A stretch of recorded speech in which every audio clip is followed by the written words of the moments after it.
है।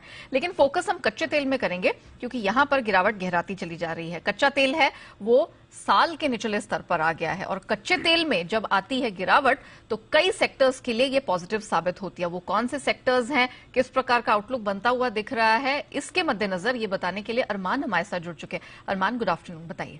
देखिए, कच्चे तेल के लिए पॉजिटिव भी है, नेगेटिव भी है, तो मैं दोनों की बात करूंगा। सबसे पहले अगर मैं बताऊं कि अगर यहाँ पे गिरावट में नेगेटिव किन के लिए होता है, तो नेगेटिव होता है ओएनजीसी, ऑयल इंडिया, आरआईएल, गेल के लिए।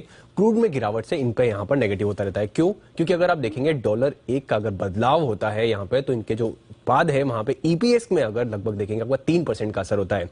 अगर मैं नंबर्स पर जाऊं तो डॉलर एक अगर गैस जो है अगर वो सस्ती होने पर ओएनजीसी को करीब अगर आप देखेंगे 4000 करोड़ का नुकसान होता है। वहीं ऑयल इंडिया की अगर बात करूं तो उनको लगभग 500 करोड़ का जो है उनको नुकसान होता हुआ दिखता है। उसी के साथ साथ ओएनजीसी और ऑयल इंडिया के मार्जिन में भी आपको दिखेगा कि कमी आती है।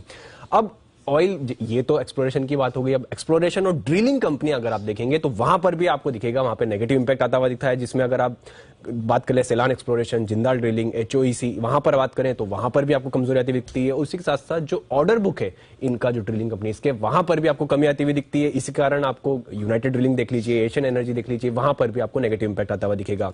उसी के साथ साथ क्रूड में गिरावट से ड्रिलिंग पाइप बनाने वाली जो कंपनियां हैं वहां पर भी ऑब्वियसली अगर वो चेन में है तो उनको भी नेगेटिव इफेक्ट होता होगा, जिसमें महाराष्ट्र सीमलेस देख लीजिए, या फिर और के साथ साथ ईआईएल को भी जो है तेल गैस के सेक्टर्स के, जो वहां पर अगर गिरावट आती है तो इन पर भी दबाव आता हुआ दिखता है।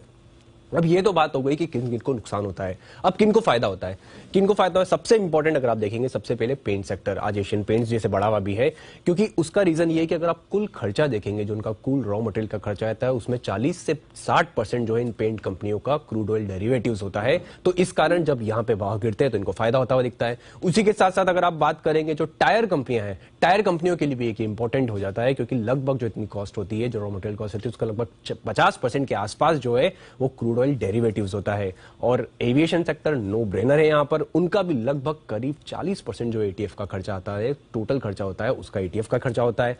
और सीमेंट के लिए जो रिलेटेड है, क्योंकि पेटकोक जो उनके लिए एक महत्वपूर्ण कच्चा माल हो जाता है, वहां पर भी अगर आप देखेंगे तो वहां पर गिरावट का इनको फायदा होता हुआ दिखता है। और जो रिलेटेड आदि कंपनियां जैसे लॉजिस्टिक देख लीजिए, केमिकल देख लीजिए, उनको भी जो है आपको फायदा होता हुआ दिखता है। तो ओवरऑल कुछ स्पेसेस है जहां पर नेगेटिव इंपैक्ट है और कुछ स्पेसेस जैसे पेंट हुआ, सीमेंट हुआ, टायर कंपनी हुआ, यहां पर पॉजिटिव इंपैक्ट होता हुआ दिखता है।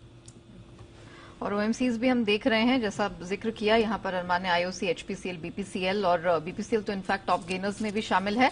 देख रहे हैं कहीं भी 2 से 4.5 3% तक की स्ट्रेंथ यहाँ पर